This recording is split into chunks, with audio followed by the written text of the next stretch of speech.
section universitaire de l'Association des élèves et étudiants musulmans de Thiès a tenu ses 48 heures les 11 et 12 février 2023 à l'université Iba Der Thiam de Thiès. Pour répondre aux attentes de la 9e orientation de l'AMS qui dit, je cite, s'intéresser aux questions de société en luttant particulièrement aux côtés de la jeunesse sénégalaise contre les fléaux sociaux contemporains.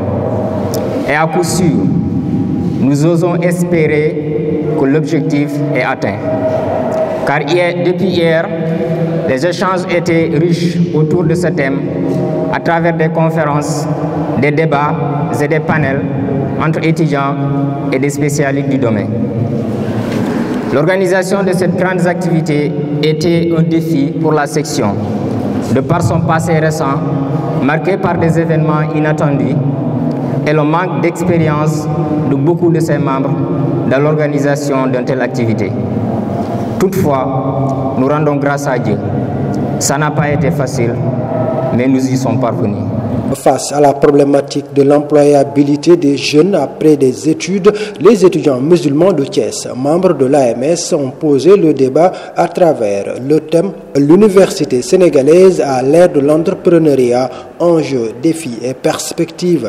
La section universitaire de Thiès de l'Association des élèves et étudiants musulmans du Sénégal, dans sa phase d'évolution, a su encore s'élever plus haut dans l'organisation de ces 48 heures sur le thème général « L'université sénégalaise à l'ère de l'entrepreneuriat, enjeux, défis et perspectives ». Donc, l'objectif général était d'offrir un cadre d'échange entre étudiants, universitaires et entrepreneurs.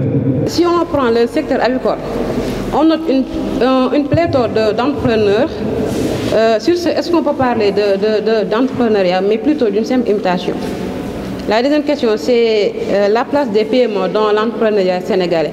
Parce qu'on constate qu'elles sont en train de faire un essor considérable dans ce secteur. Bien qu'elles sont dans le secteur informel. Pour les passionnés de l'entrepreneuriat, devons-nous abandonner les études pour nous concentrer à l'entrepreneuriat ou bien devons-nous allier les deux ou bien se concentrer sur les études après faire une formation, ce qui va être tellement long? Quel est le conseil que vous nous donnez? Parce que moi, je suis vraiment dans un dilemme. Je ne sais pas quoi faire actuellement. Merci beaucoup. C'est ça qu'actuellement, les jeunes n'attendent plus de l'État qui leur donne de l'emploi, mais plutôt de leurs appuis. Donc ça, c'est un appel à dire pour toute personne qui nous ont devancés dans l'entrepreneuriat ou bien qui sont aptes à appuyer des jeunes qui sont dans l'entrepreneuriat, qui leur aident. Parce que actuellement, c'est un défi à relever pour tout le monde. Pour revenir à ma question, si jamais on a un projet, par exemple, qui ne touche pas à 100% les professionnels, mais on est convaincu de sa réussite, est-ce qu'il faut prioriser la visibilité qui, actuellement, les médias, vu que tout se passe actuellement dans les e-commerce et autres, alors que le marché que vous visez n'est pas trop attaché à cela. Donc, faut prioriser cela ou bien il faut prendre une autre méthode. Donc, en quelque sorte, quelles sont les procédures à suivre pour ce cas précis? À l'université, chaque jour qui passe, tu vois des étudiants qui ont d'excellentes idées. Mais en fait, tu te demandes, mais pourquoi ils n'essayent pas de réaliser ou de concrétiser ces idées-là? En fait, c'est là où est le problème. Entre avoir l'idée et le réaliser, il y a une grande différence. Aujourd'hui, et pourtant ça devrait être facile, surtout avec l'ère numérique où nous vivons aujourd'hui, l'économie numérique du moins. Entreprendre devrait être plus facile avec l'informatique, avec l'internet, avec les moyens de communication de nos jours. Ici, on a un problème, ce qu'on appelle en entrepreneuriat, de levier opérationnel. Certes, l'expérience peut vous encourager à entreprendre, mais sans un bon levier opérationnel, vous n'allez pas réussir. Pour entreprendre, il faut maîtriser sa trésorerie, sa gestion financière et en commerce, ce qu'on appelle le benchmarking. Looking, identify what is the other to try to implement. Regardez ce que font les autres, vous essayez de faire comme eux. Parce que si vous êtes étudiant, je pense qu'il y a une seule personne qui a levé son.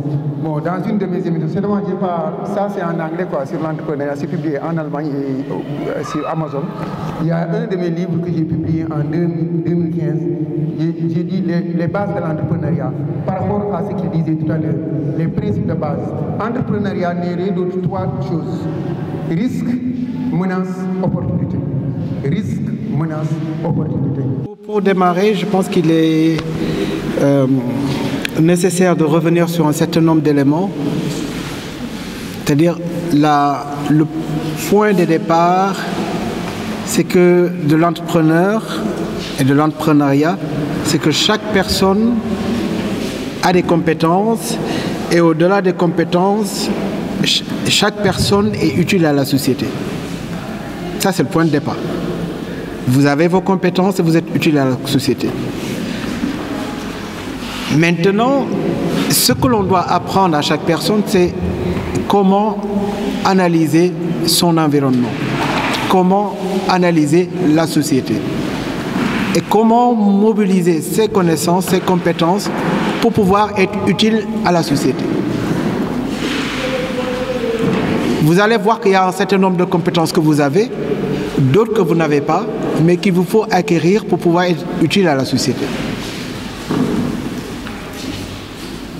Ce qui veut dire que entreprendre, c'est aussi apprendre, faire le bilan de soi-même, savoir ce qu'on peut, ce qu'on n'a pas pour atteindre un objectif. Entreprendre, je rappelle, ce n'est rien d'autre que mener un projet à terme. Effectivement, nos universités savent former, donner des connaissances, former en général des cadres qui sont capables d'être utilisés. Mais il est vrai que ces derniers temps, nous nous sommes beaucoup interrogés sur la capacité de nos universités à former des cadres qui, eux, sont capables de se prendre en charge, mais également de prendre en charge l'avenir des populations africaines. Ça, c'est la vraie problématique qui est posée. Et je crois que, bon, au-delà de se prendre en charge, mais aussi exploiter les richesses de notre continent au profit du développement de notre continent. Et cela, évidemment, c'est une véritable question. Elle ne peut pas être abordée et bouclée dans cette manifestation, dans ce panel. Mais quand même, je crois que les panélistes sont revenus sur, en tout cas, les questions qui sont prises en charge actuellement par notre modèle de formation, en tout cas au niveau de l'université, en particulier dans les différents curricula, dans les différents niveaux de formation. Je pense qu'Idriss Awad est revenu là-dessus, mais également les modèles d'accompagnement qui existent. Au-delà des curricula classiques, les modèles d'accompagnement qui sont mis en place, tels que les incubateurs, pour résoudre cette question cruciale pour notre jeunesse et nos universités. Bon, mais ceci dit, il est évident que le problème est loin d'être résolu. Voilà. Parce que sinon, on ne serait pas là à en discuter. C'est dur de le dire comme ça, mais c'est la question que j'ai posée une fois à ma fille, qui avait le bac mention bien en terminale. Quand elle a fini, j'ai dit, qu'est-ce que vous savez faire? Qu'est-ce que vous pouvez me faire aujourd'hui dans cette maison? Est-ce que vous pouvez me réparer l'interrupteur? Elle m'a dit non. C'est-à-dire qu'elle sait réciter des leçons. Donc celle-là, elle a fait 13 ans d'études avec une excellente mention, mais réellement, elle ne peut rien faire. À part de la théorie, réciter de l'histoire, des théories. Et donc je lui ai fait savoir que c'est ça le vrai drame de cette école. Pour reprendre un peu, par exemple, mes parents, quand je leur disais, il sert à quoi d'étudier, chaque fois, ils me disaient une chose. Ils me disaient que les études, même si tu n'as pas de travail, il faut savoir étudier. Parce que là, au moins, tu auras ton diplôme. Le diplôme, si le travail vient, ce sera un bonus. Si le travail ne vient pas, le diplôme est là. Donc, Pour finir, ce que je pourrais vous conseiller, c'est d'être entreprenant, oui, mais soyez-le aussi par rapport aux études. Pourquoi? Parce que c'est cela qui va vous permettre d'être légitime. Venu rehausser de sa présence les 48 heures de la section universitaire de Thiès, le président national de l'AMS n'a pas manqué d'inviter les membres de la section universitaire de Thiès à garder le cap dans la persévérance afin de relever les défis à venir.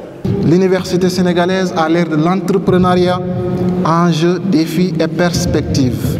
Cette thématique met en exergue notre modèle de formation universitaire, son inadaptabilité avec le marché de l'emploi. Aujourd'hui, l'entrepreneuriat est considéré comme vecteur de croissance qui ouvre les portes de l'insertion professionnelle et la création d'emplois pour les jeunes. Au regard des offres de formation, l'université sénégalaise est toujours ancrée dans l'enseignement classique qui ne garantit pas totalement une insertion professionnelle. Tout cela concourt à asseoir la thèse selon laquelle nos universités doivent repenser le modèle de formation afin d'encourager et de développer l'entrepreneuriat. Chers membres, il faut comprendre qu'il y aurait toujours des obstacles dans le chemin du travail islamique, surtout en milieu universitaire, mais que vous devez toujours surmonter en vue de les transformer en atouts. Aussi, je remercie chaleureusement les autorités universitaires pour nous avoir facilité les démarches pour l'organisation de cette activité. Nous sommes satisfaits de cette collaboration. Chers parrains, chères marraines, recevez nos sincères remerciements. Le choix porté en vous n'est pas fortuit.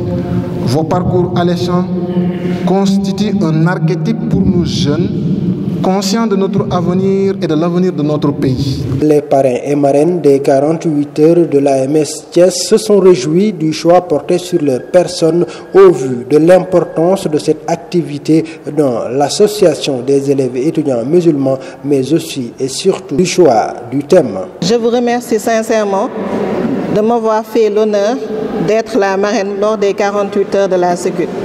Je voudrais également remercier en tout cas l'association des élèves et étudiants musulmans du Sénégal pour l'honneur qu'ils m'ont fait en portant leur choix sur ma modeste personne, mais au-delà de moi-même, ma famille, mais aussi l'École nationale supérieure d'agriculture qui, en tout cas, se sent très honorée.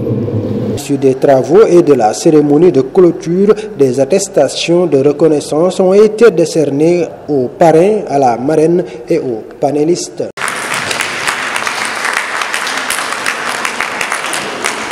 À noter que ces 48 heures ont été marquées par plusieurs activités dont le ramassage des ordures et la pose de poubelles au niveau de l'université Iba Der Thiam de Thiès, des expositions, des formations sur le secourisme, des ateliers de réflexion, matchs de débattants ou encore par une nuit culturelle.